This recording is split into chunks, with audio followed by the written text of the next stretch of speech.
Straight Talk Sales and Marketing Podcast, episode number 12. Welcome to Straight Talk Sales and Marketing with Janet Clark. Are you ready for more sales, more clients, and more cash flow? This podcast brings you direct, honest conversations with sales and marketing masters each week. Now here is your host, Sales and Marketing Master, Janet Clark. Hello and welcome to Straight Talk Sales and Marketing. And if you are an entrepreneur who wants more clients, then you are in the right place. And of course, you know I am Janet Clark, and I am delighted to be here today with Andrea Waltz. And Andrea is the co-author of the book, Go for No. And of course, we all know as salespeople that yes is our destination, but no is how we get there. And we're going to hear about that today from Andrea. Hi, Andrea. Hey, Janet. It's great to be here with you. Yeah, me too. So along with Andrea, along with her husband and her business partner, Richard Fenton, has made it her mission to liberate people from the fears of failure and rejection. So she shares an entire new mindset with you today about hearing the word no, and I love this message. So this is going to be a lot of fun. The philosophies have been embraced by people in a wide variety of industries and businesses, and she gets rave reviews. Her book has actually hit #1 on Amazon's selling list and has remained in the top 20 of sales books for the last 3 years. So it is really the perfect topic for straight talk sales and marketing, because I don't think you can get much more straight talk than no. So welcome again, Andrea, and why don't you give us a little bit of background about how you got into this whole concept of no and why you love it.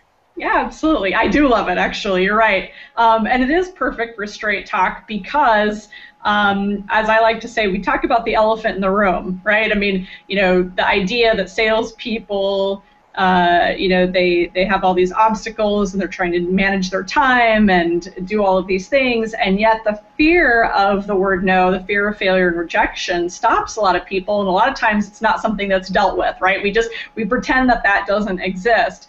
But how this all came about was my husband and I, we started our own business. We left the corporate world. We started our own business doing speaking and training, and we specialized in retail organizations, large retail organizations, and we would go in and we would teach them concepts and customer service and sales and management.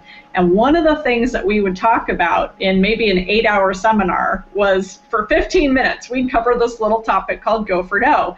And they loved it. And everybody would say, oh, the most impactful thing you said was not to be afraid of the word no, and that actually you should hear no more often. So after several years of being in this niche business, we said, this is bigger than just this industry. This is every industry. It's small business owners, entrepreneurs, franchises, you name it. Anybody who has to sell and market their products and services has an opportunity to fail, has an opportunity to hear no, and they need to know that that's okay and how to deal with that, both like tactically and also emotionally. So after too many months and years of dragging our feet on this, Janet, I will tell you, it took us a while to bite the bullet and say, this is our new direction.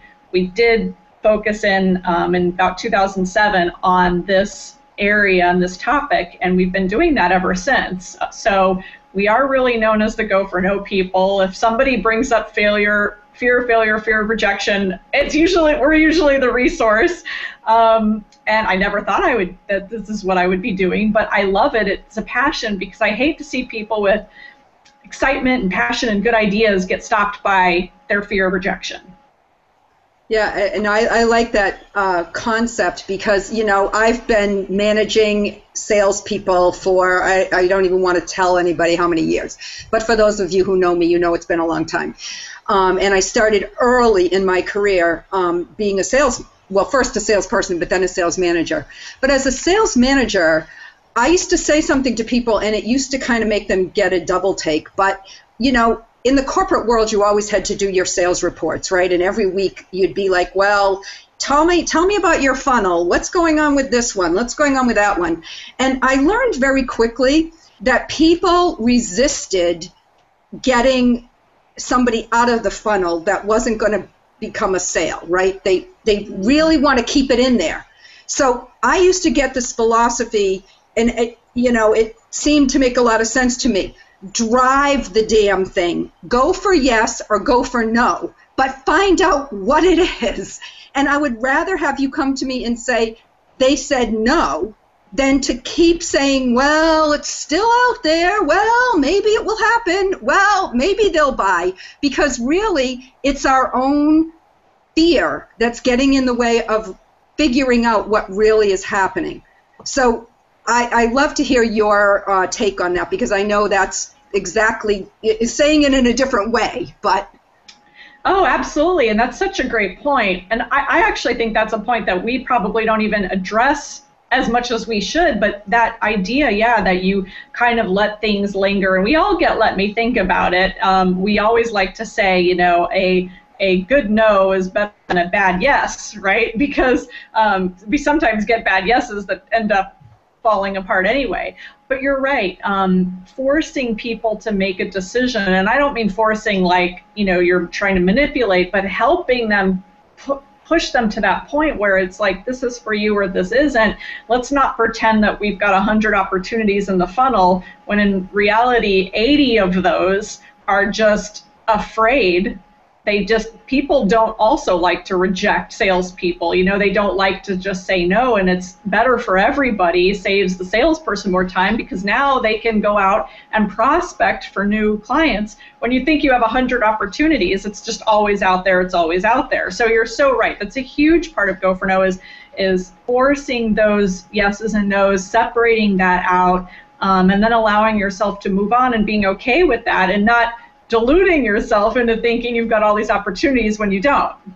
Yeah, and so one of the things that I really want to kind of narrow in here is this concept of failure, because I think some people have one view of failure and some people have another view of failure. And, if you were Einstein, you didn't ever think you failed, right? You just figured you were just getting closer and closer to your next solution. But then there's the people who feel that every no is a rejection of them and it's a failure. So I know you talk a lot in your book about failure. So give us your idea and your concept about that. Absolutely. Well, we wrap the idea of no, getting that rejection, getting that no, and failure up kind of in that same package, because salespeople are great because they're competitive, but they don't like to get no, they don't like to fail, they don't like to give in, they don't like to give up. So, but at the same time, sometimes, and what I've found, Janet, is you've got professional salespeople out there who really are good with persistence and they're good with rejection. And then I think for a lot of entrepreneurs or people that maybe are doing things and pushing themselves into a space where they have to, make an offer, they have to network with people, they've got to, quote, sell themselves. They get to a place where they do take no very personally. And they see those rejections as failures. And of course, what we try to do is say, in the book, we talk a lot about how no is seen as a failure, but that you can fail your way to success. And instead of avoiding no, and instead of saying, oh, I don't like getting no because I don't like, I take it personally, it's getting it actually more often and frequently enough that you become like those pros. You just don't care, you just don't take it personally. You get it, you move on, you go to the next one. And so that's really why we try to reprogram the thinking around failure so that it doesn't have this hold on people. And a lot of this comes back to how you were raised, how you grew up, and a lot of people in business are perfectionists.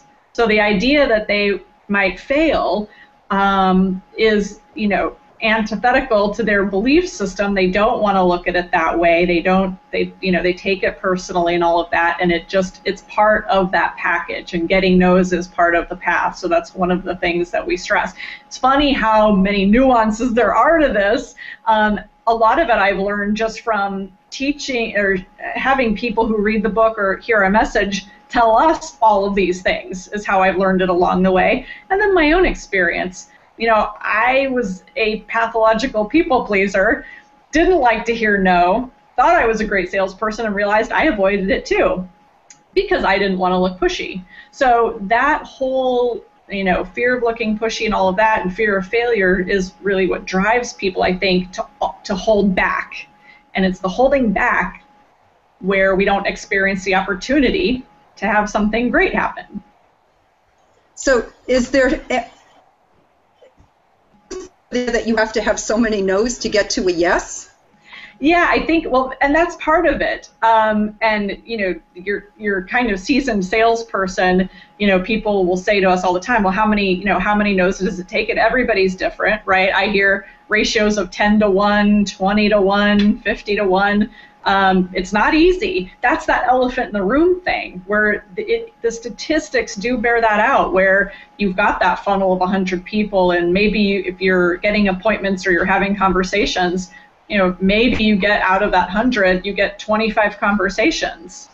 And then, out of those 25 conversations, you maybe get to 5, right, who are serious, and then 2 or 3 who say yes. That's just how the numbers, I think, play out. Now, it's different for everybody, but it's, I think, understanding those statistics and bringing people into the funnel that's key. Yeah, and I would like to think of it that you could play a game with it, because like with anything else, you would get better. So if you would, pick a starting point and say, what do I think it is for me in my industry, in my world, right? And I can look back and I can say, well, you know what, of the 20 people that I talked to last week, 5 of them bought. Okay, 5 of them said yes. Then that means 15 said no. So I could start making a little game of it and just saying, I wonder if that's going to hold true next week. And if it became a game and no just became information and it was nothing else, and it wasn't rejection and it wasn't the biggest, horriblest thing that could happen to you, then all of a sudden it would be, you would be looking for it. And I know from being in years and years of sales and working with people that it would shift. Absolutely, and you're so right. And I think that's where it comes down to is people, I love what you said about the game, and we encourage that. We teach people to set what we call no goals. So it's set a goal for the number of no's you're going to hear. So at the beginning of the week, if you want to get 3 yeses, well, then set a goal for getting 10 or 20 no's, and then kind of work with that and see how many you do need in order to get those yeses. And what happens is you surprise yourself a lot of the time, because when you get the 3 yeses, you may still have 4 or 5 no's to get. If your no goal that you set was 20 no's, you got the 3 yeses by only hearing, let's say, 15 no's, we still have some no's to get. And now you have more opportunity to get more yeses, where before you would have quit, right? That's what happens with setting those typical yes goals, the sales quotas. We tend to, keep ourselves limited in terms of what the potential could be if you were going after and making a game out of it, playing the numbers, if you will. And I think the more you do that, the more your confidence level grows, and the more you, like you said, you don't see this as the end of the world. You start to reprogram the way you think about this, quote, failure, and understand it's part of the process. And we know it intellectually, Janet. We all kind of know this intellectually, but emotionally we interpret no as, this is the end, I'm going to be living under the freeway overpass. And that's not, that's not true. It's just the statistics. And on my Facebook, I have a Facebook group for people who've done what I call a go for no challenge, where you can set, challenge yourself for 30 days, see how many no's you can get.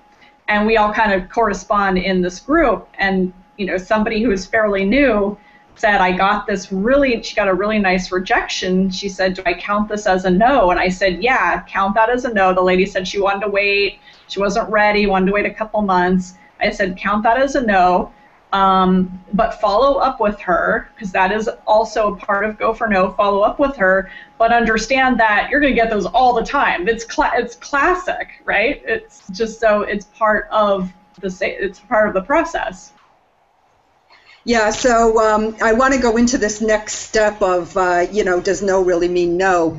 But before we get into that, I think it would be a great challenge to put out there for our audience to think about just setting a number and making sure that every week you go for it. Because what that does, and I see this as, there are days when we just don't want to pick up that phone and call that next person, or we don't want to go to that networking event, or whatever it is that we do to generate our leads, right, or deal with it, because we're just not in the mood to hear no, because psychologically it's a downer.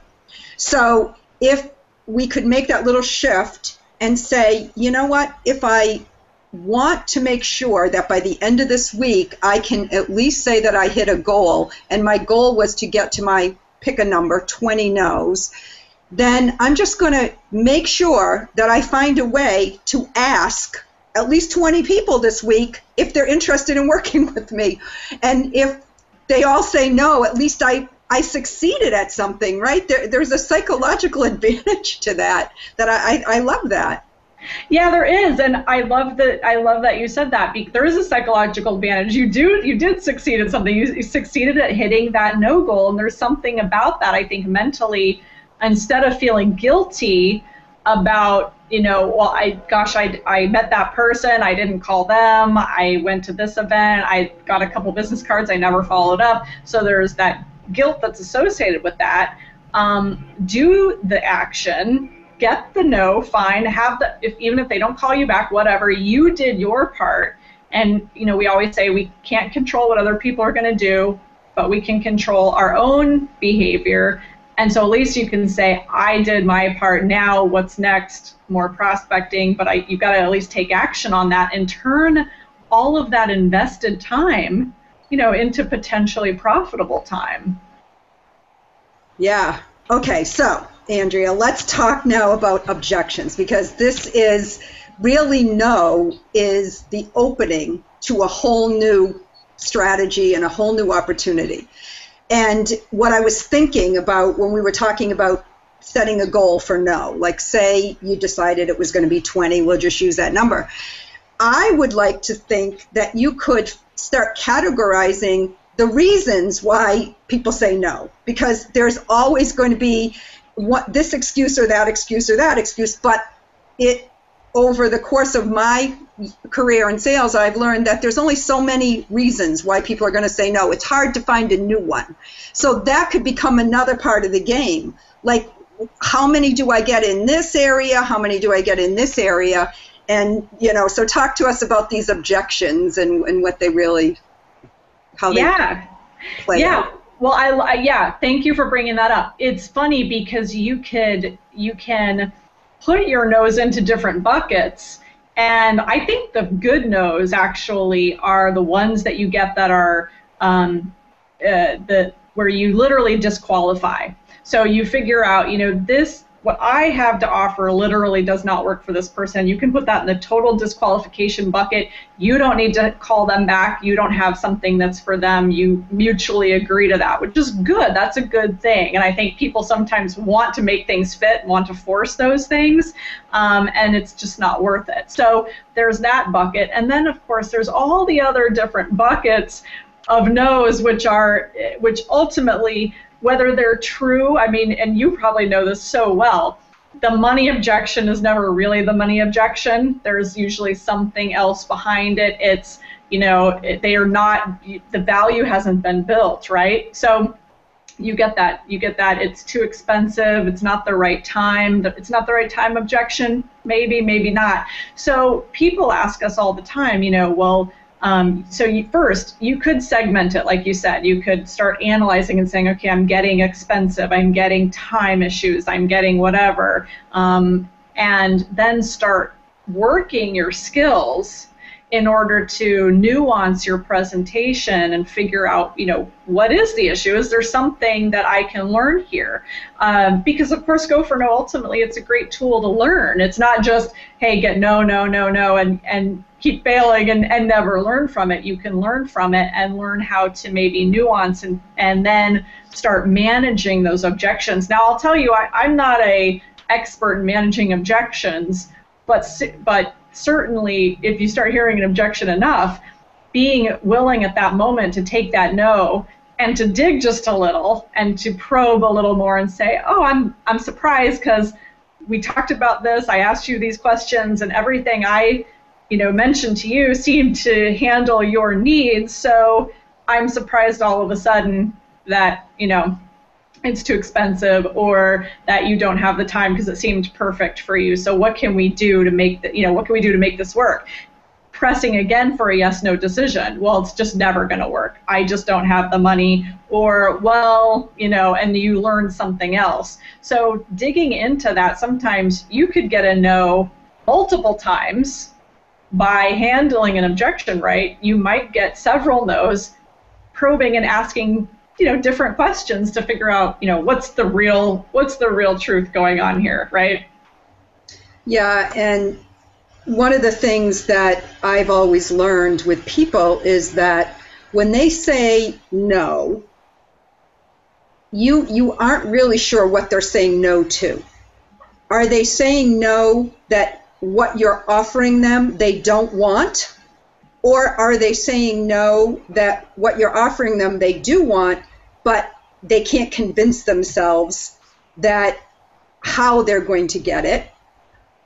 So either they don't think it will work at all, mm-hmm. or they don't think it'll work for them because they don't believe in themselves enough.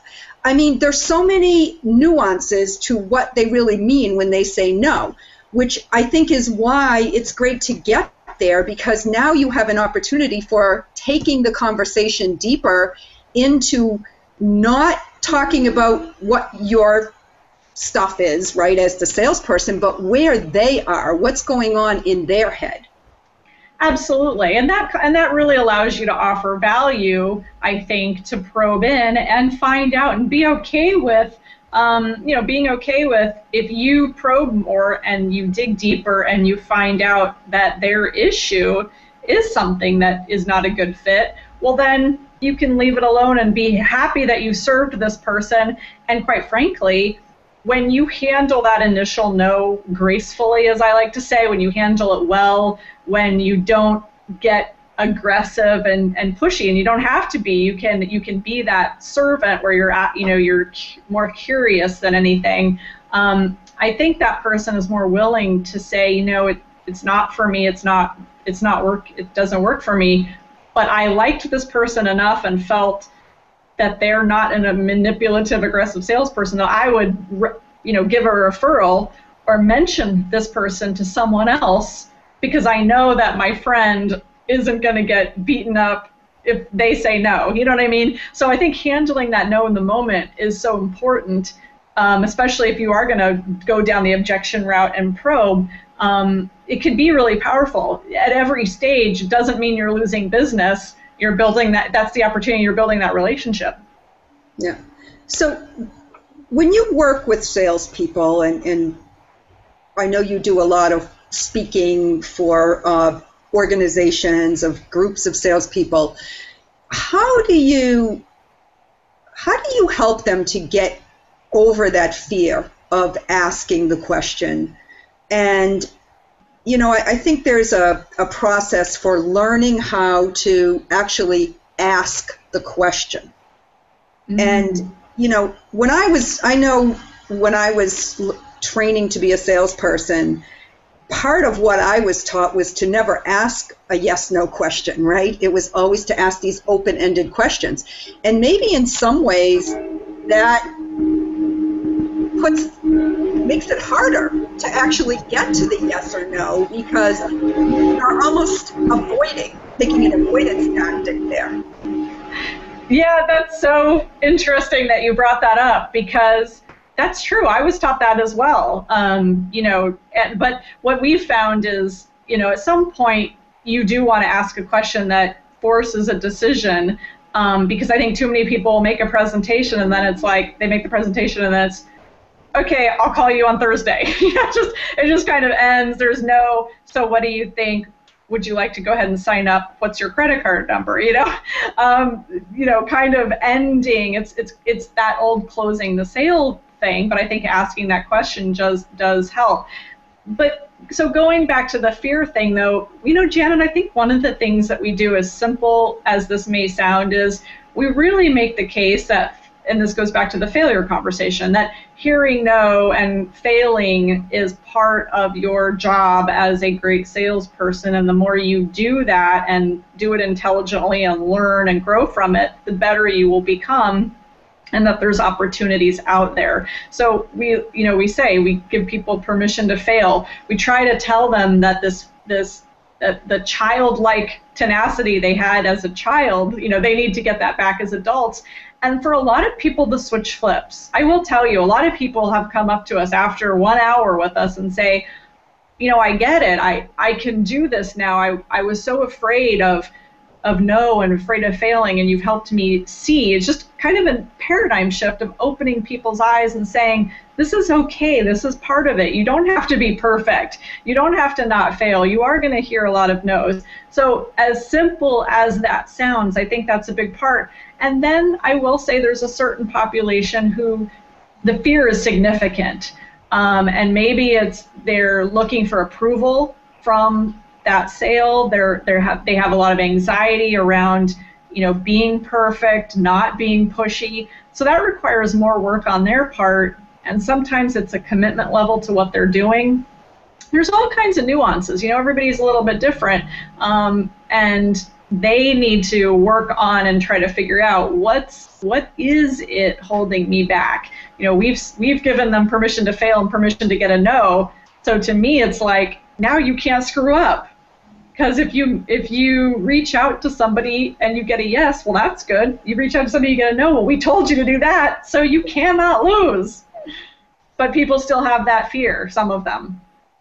Yeah, so, I make this sort of like being an entrepreneur.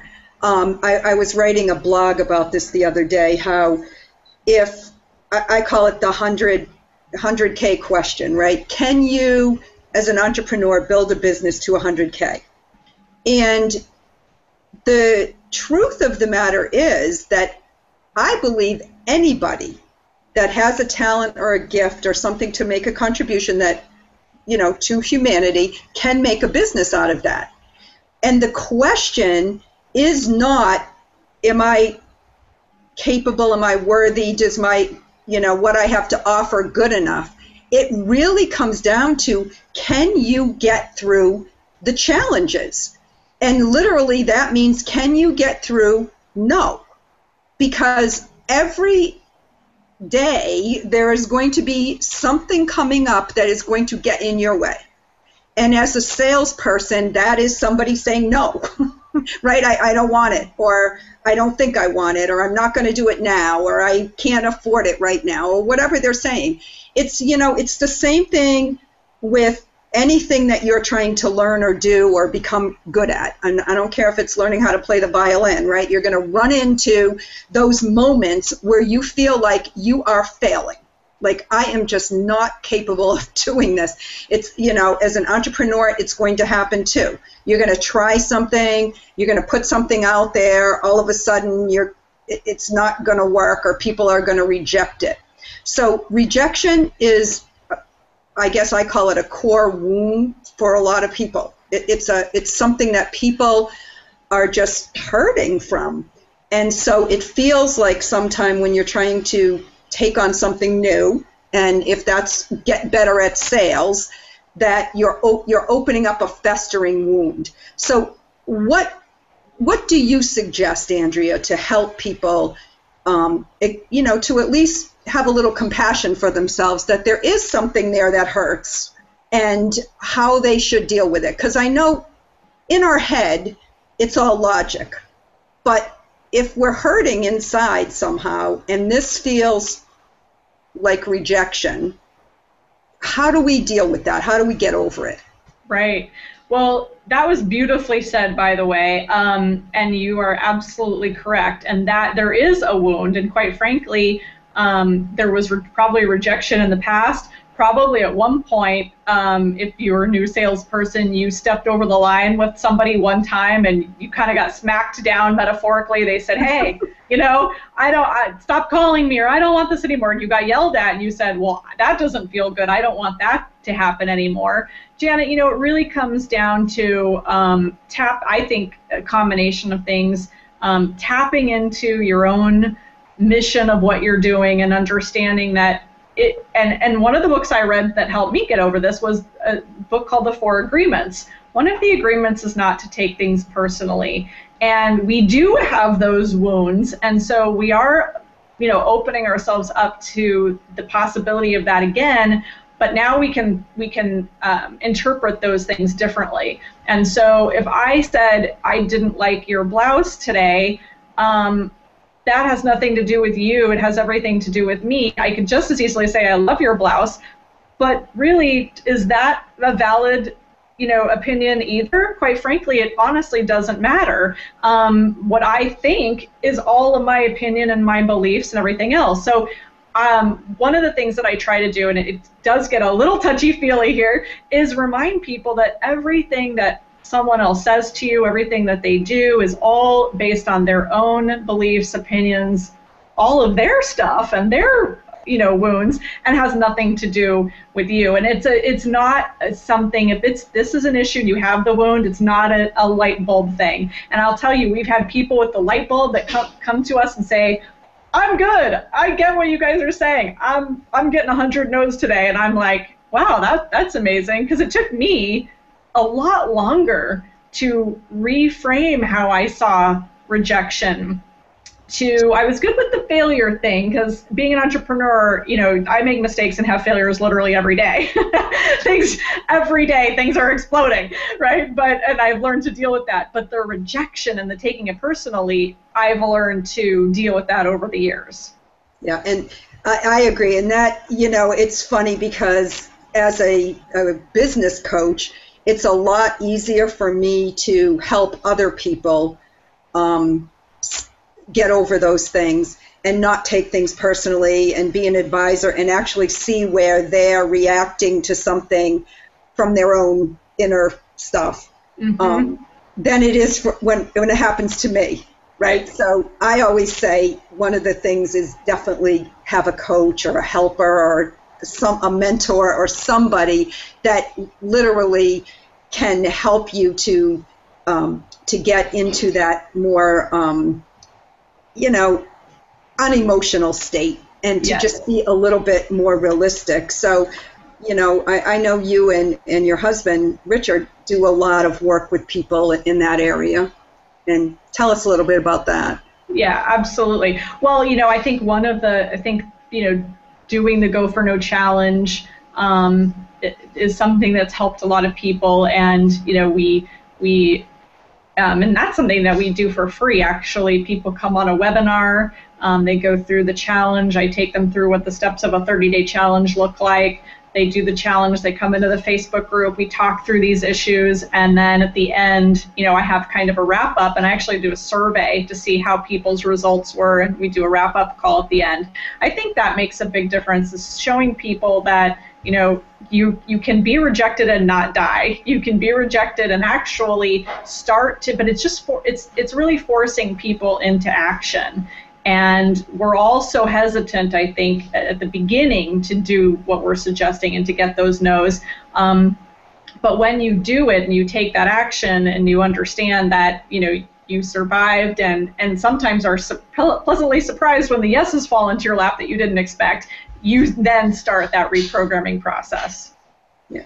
So I think it's very true. So let's talk about some concrete things that we can recommend for people, because I know right now people are sitting there going, I'm going to do this, okay? But then they maybe will lack a little support. So you're talking about a challenge or something. Can you tell people kind of how they can access that and what would be good implementation steps for them to actually take what they learned here today and actually start doing something with it? Absolutely. Well, I would suggest people, the things that they can do, one, they can go to goforno.com, we have a free 20-question assessment, and it's kind of fun, Janet. It's not super scientific by any means, but it's what we call a failure quotient or a no quotient assessment, so they can take that to see where their thoughts and beliefs are, which is at our website at Go4No. They can get our free little report about our top secrets for conquering rejection, a lot of what I've talked about here today. And then by getting on that list, they are automatically enrolled whenever we do this Go for No challenge. But so they're kind of now in the process, if you will.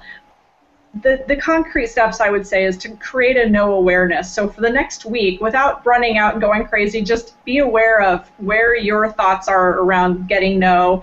Do you hear no very often? Do you avoid it? When you hear it, what do you think to yourself about it? Or do you start freaking out and panicking? You have those anxious, nervous feelings, and then start the following week just by setting a no goal like we discussed. So you don't have to be crazy. It doesn't have to be 100 like people do with me sometimes.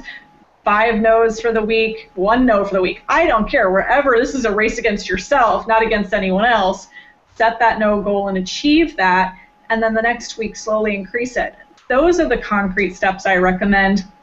And then to really engage with us at Go for No, because it's this ongoing, literally we call it a reprogramming process. It's thinking about it, it's taking the action, and it's doing it over and over. I can't tell you how many times, Janet, people they've done it, and then they kind of drift away from us for a couple years, and then they realize, I need to Go for No people again. They'll come back and they'll re-engage and reread the book or come to the website and just look around again and read the blog posts and remind themselves that this activity and this mindset is more freeing than it is constraining. It is about freeing yourself from those negative feelings. Well, I think that's a great idea. I definitely am going to set a no goal for this week because I think it will be fun. And I'm always looking for ways to start a little fun. And in my Facebook group, I'm going to put it out there for people too. And I love the idea that you have a book that people can actually keep with them and read it and remind themselves that it's a great idea. And I like that you've put this into a good perspective for people, that it's not always about, we're going to tell you how to get to the sale and we're going to tell you how to do this, and sometimes it's just about accept the fact that there's a balance when you're a salesperson, and you can't just always expect that everything is going to be yes, because that life isn't like that, right? Right. Yes, it's not, unfortunately, and we don't like to lie and say, oh, there's no rejection out there, you'll be fine, you get nothing but yeses. Well, we know that's not true. So how do we do it in an empowering way where you feel good rather than bad? Right. Well, thank you so much for being a guest today, Andrea. I love the topic, and I know the audience will too.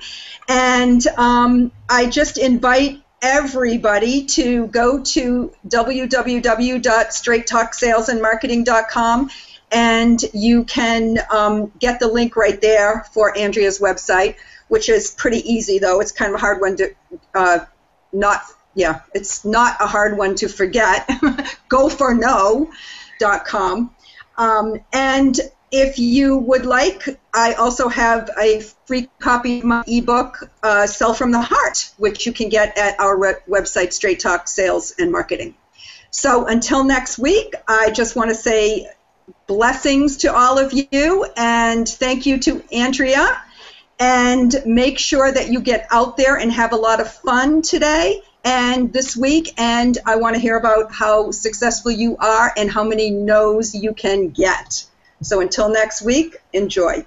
Bye, everybody. And thank you so much for tuning in to this episode of the podcast. So now it's time for you to take all of the lessons you've learned in this episode and put them into practice into your life. So we want to know, what were your big takeaways from this episode and this interview specifically with Andrea? Let us know by visiting straighttalksalesandmarketing.com/012 for episode number 12. Just leave your notes in the comments there. Let us know what your big takeaways were and how you are going to go out there and try to hear no more often. Also, please be sure to subscribe to the podcast on iTunes by going to straighttalksalesandmarketing.com/podcast and just clicking the little subscribe button there. And if you would, please leave a rating and a review. There's a little tab right over there on that webpage just to leave a little rating and a review, because that helps more people find the podcast. That's really the best way for you to show your appreciation for the podcast, is simply leaving a rating and a review for others. So until next time, it's time for you to go out there, to take action, and to make your shift to financial freedom today.